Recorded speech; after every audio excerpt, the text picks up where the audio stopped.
अगर आप गैर भाषाओं में, अगर आप सामर्थ में भरेंगे, प्रभु ने कहा है आपकी बहुत सी प्रॉब्लम्स फिनिश हो जाएगी और सब कुछ बदल जाएगा।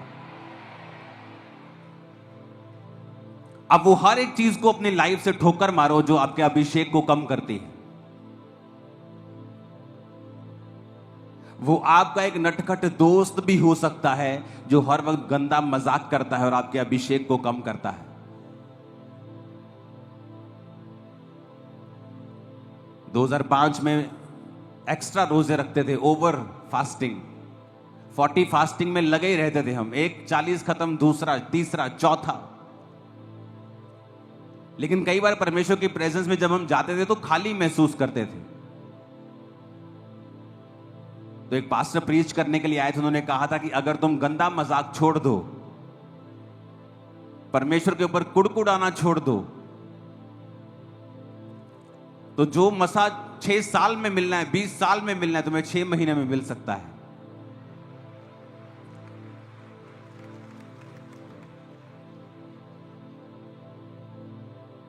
क्योंकि जब 2 घंटे की प्रार्थना हम करते थे रोज रात को 7 से 9, जब प्रार्थना खत्म हो जाती थी तो सब ग्रुप बना के बैठ जाते थे और लड़के लोग जो थे वो गंदा मजाक हम आपस में करते थे, फालतू की, कभी इधर की बात, कभी उधर की बात। तो उससे हमें ये मालूम नहीं था कि हमारा मसा कम होता है, लीक होता है मसा, कि हम भर तो रहे हैं 2 घंटे अपने आप को, लेकिन उसके बाद अपने मसे को हमने लीक कर दिया, खत्म कर दिया। हम कमाई कर तो रहे हैं लेकिन शेद वाली थैली में अपनी कमाई को डाल रहे हैं, जो ऊपर से कमा के डालते हैं नीचे से निकल जा रही है। और जब अपने आप को हम समझते गए, वचन को समझते गए, वचन को अपने जीवन में लागू करते गए, और यह भी नहीं था कि हमारे पास कोई ऐसा पास्टर था जो हमें वचन इतना डीप समझाता, समझाने वाला भी इतना कोई नहीं था। 2-4 वचन होते थे, उसी से वो प्रचार करते थे, बस हमें खुद सीखना पड़ता था, इंटरनेट से, बाइबल को पढ़ के, पवित्र आत्मा हमें सिखाए, इस तरह से चलना पड़ता था। हालेलुया। अगर आपको पवित्र आत्मा से भरना है, आपको उन चीजों से अलग होना होगा जो फालतू की हैं, जो आपके मसे को कम करती हैं।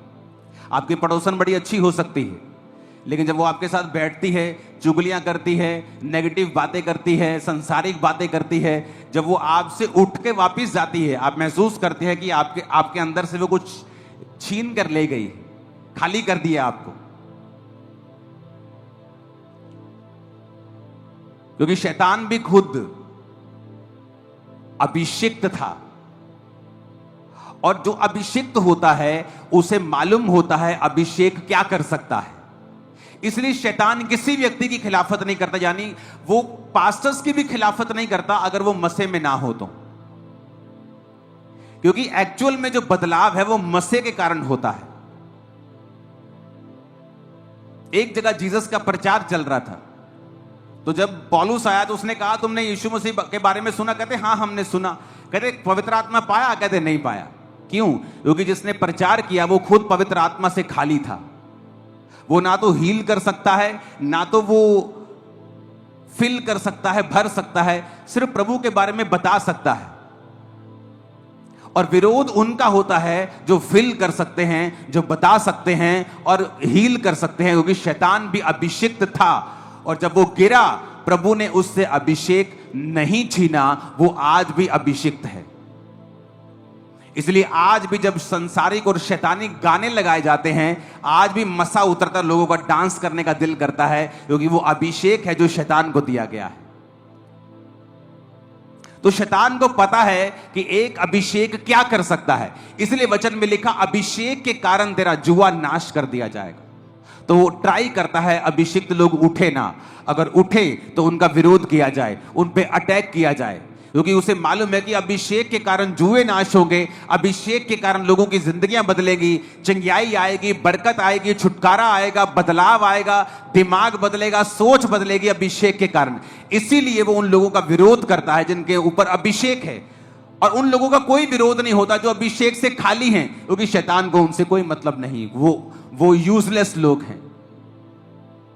अगर आपका विरोध नहीं हो रहा तो इसका मतलब शैतान को आपसे कोई दिक्कत नहीं, आप किंगडम के लिए, शैतान के राज्य के लिए कोई थ्रेट नहीं है आप। अब उसके लिए कोई थ्रेट नहीं है।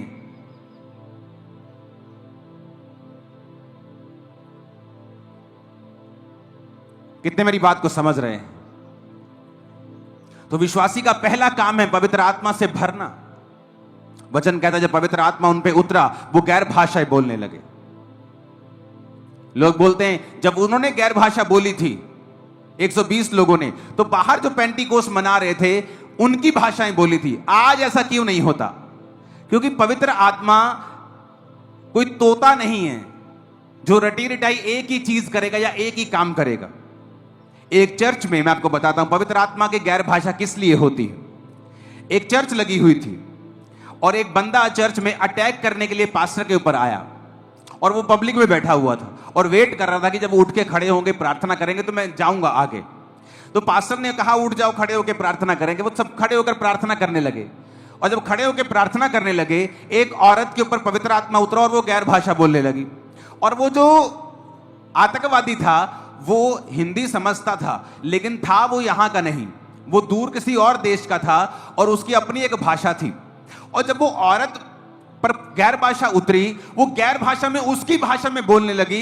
ये आदमी जो फलाना फलानी शर्ट डाल के चर्च में आया है ये पास्टर को मारने के लिए आया है, इसे पकड़ लिया जाए। वो डर गया, कहता है इन्नू की में पता लग गया यार मैं इथे आया।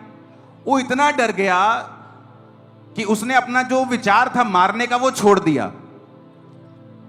और बाद में मालूम हुआ जब उस औरत को बुलाया गया वो उसने अपनी गवाही दी कि मैं ऐसे ऐसे पास्टर को मारने के लिए आया था। और उस औरत को बुलाया गया, उस औरत को पूछा कि तेरे को ये भाषा आती है इसकी? कहती नहीं मेरे को इसकी भाषा नहीं आती। कहता तेरे को मेरी भाषा नहीं आती, तुम मेरे को कैसे बोल रही थी फिर कि ये बुलाना हरा बंदा आया, इसका नाम ये मारने के लिए आया पास्टर को, ये इसके जेब में ये, तू कैसे बोल रही थी? कहती मेरे को नहीं पता, मेरे को पवित्र आत्मा की गैर भाषा उतरी और मैं बोलने लग गई। तो पवित्र आत्मा वचन कहता है जब आप 1 कुरिन्थियों 14 उसकी 2 आयत में पढ़ते हैं, जो अन्य भाषा में बातें करता है वह मनुष्यों से नहीं परंतु परमेश्वर से बातें करता है क्योंकि उसकी कोई नहीं समझता, क्योंकि वो भेद की बातें आत्मा में होकर बोलता है। पहली ये लाइन। दूसरी लाइन हम पढ़ेंगे 22 आयत को। इसलिए अन्य भाषाएं विश्वासियों के लिए नहीं परंतु अविश्वासियों के लिए चिन्ह है। अविश्वासियों के लिए चिन्ह है। हालेलुया। तो बाइबल कहती है पहली भाषा गैर भाषा जो होती है कई प्रकार की हैं। जैसे एक भाषा आप बोलते हैं जिस तरह पेंटिकोस के दिन बोली गई थी और वो कह रहे थे कि ये कैसे मेरी भाषा बोल रहे, अरे हिंदी बोल रहे और पंजाबी बोल रहे और भोजपुरी बोल रहे। जब पास जाकर देखा ना तो वो भोजपुरी है, ना वो हिंदी है, ना वो पंजाबी है। कहते पवित्र आत्मा ने गैर भाषा बोलने की ताकत दी और वो अपनी उनकी भाषा में प्रचार कर रहे थे जबकि उनको उनकी भाषा नहीं आती थी। लेकिन हर बार पवित्र आत्मा ऐसे नहीं करता है। कई बार एक बंदा रात को उठ के बैठता है, बेचैन होता है, कहता मेरे को बेचैनी क्यों है, ना मैंने पाप किया ना मेरे कोई प्रॉब्लम है। वो गैर भाषा में प्रार्थना करता है। फोन व्हाट्सएप नहीं होते थे तब, और थोड़े दिन बाद उसका सगा भाई मिलता है और बोलता है कि फलानी रात को मेरे को हार्ट अटैक टाइप एक चीज हो गई थी, मैं मर गया था। कहता उसी रात को पवित्र आत्मा ने मुझे उठाकर गैर भाषा में प्रार्थना करने के लिए कहा था। कहता पर पता नहीं क्या मिरेकल हुआ, 3 घंटे बाद मैं जी उठा, मेरे को जान आ गई मेरे को। कहता 3 घंटे मैंने प्रार्थना की थी गैर भाषा में और 3 घंटे के बाद मेरे मन में शांति आ गई और मुझे लगा अब मुझे सो जाना चाहिए। तो उसको तो नहीं मालूम कि मैं किसके लिए प्रार्थना कर रहा हूं। जिस तरह वचन कहता है जो गैर भाषा में बातें करता है वो प्रभु से बात करता है, भेद की बातें आत्मा में होकर बोलता है। ये वो गैर भाषा है कि आप नहीं जानते। अब गैर भाषा हो सकता है किसी पास्टर के लिए प्रार्थना कर रहे हो जो ग्रीस में बैठा है, जो इराक में बैठा है, उस पर अटैक होने वाला है, कोई उसके लिए प्रेयर नहीं कर रहा, लेकिन गैर भाषा में पवित्र आत्मा आपके मुंह से उस व्यक्ति के लिए प्रार्थना करवा रहा है। तो गैर भाषा जब आप बोलते हैं तो जरूरी नहीं आप किसी की भाषा ही बोल रहे होंगे। हो सकता है आप किसी के लिए प्रार्थना कर रहे हो, आप किसी देश के लिए प्रार्थना कर रहे हो, आप अपने परिवार के लिए जिस प्रार्थना को आप नहीं जानते कि मुझे ये विषय पे भी प्रार्थना करनी है। हो सकता है आपकी बेटी आपका बेटा किसी ऐसे व्यक्ति के साथ मिल रहे हो जो बड़ा ही खतरनाक है उनके लिए, उसके स्कूल में, उसके ट्यूशन पे, आपको नहीं पता आप प्रार्थना कैसे करेंगे, आपको जिस चीज का मालूम ही नहीं। लेकिन जब आप गैर भाषा में प्रार्थना करेंगे आत्मा आपके अंदर से होकर बोलेगा कि तेरी बेटी के जितने, तेरे बेटे के जितने भी रॉन्ग कनेक्शंस लोगों के साथ हो रहे हैं वो जल जाए, वो खत्म हो जाए और वो खो जाएंगे। क्योंकि आप गैर भाषा में प्रार्थना कर रहे हैं।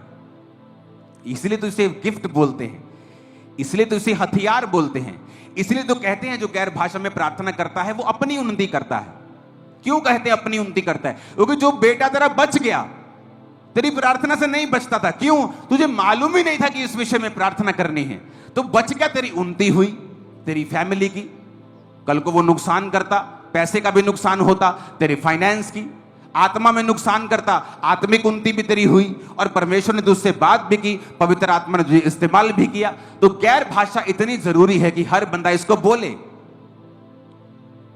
हालेलुया। हो सकता है आपके पास 10 शब्द हो, 12 शब्द हो, जो सिर्फ प्रभु की स्तुति करने के लिए परमेश्वर ने आपको दिए हो गैर भाषा में। आप बोलें, 12 के 120 हो जाएंगे, लेकिन बोलना तो शुरू करें। ऊंची आवाज में बोलो हालेलुया। तो पास्टर्स भी, आपको नहीं पता आपकी कलीसिया में क्या हो रहा है, कौन व्यक्ति आपके बारे में क्या सोच रहा है। तो गैर भाषा में जब आप प्रार्थना करेंगे तो चीजें सॉर्ट आउट होंगी, क्योंकि लिखा अन्य भाषाएं विश्वासियों के लिए नहीं, अविश्वासियों के लिए चिन्ह है। कैसे? अविश्वासी आतंकवादी आया और एक बहन उसके बारे में बोलने लगी, उसके लिए चिन्ह था। भविष्यवाणी विश्वासियों के लिए चिन्ह है, गैर भाषा अविश्वासियों के लिए चिन्ह है। कितने इन बातों को समझ रहे हैं? तो इन बातों को आपने समझना है। गैर भाषा की ताकत को, गैर भाषा के इंपॉर्टेंस को, क्यों जरूरी है बोलना, उसे आपको समझना है। आमीन।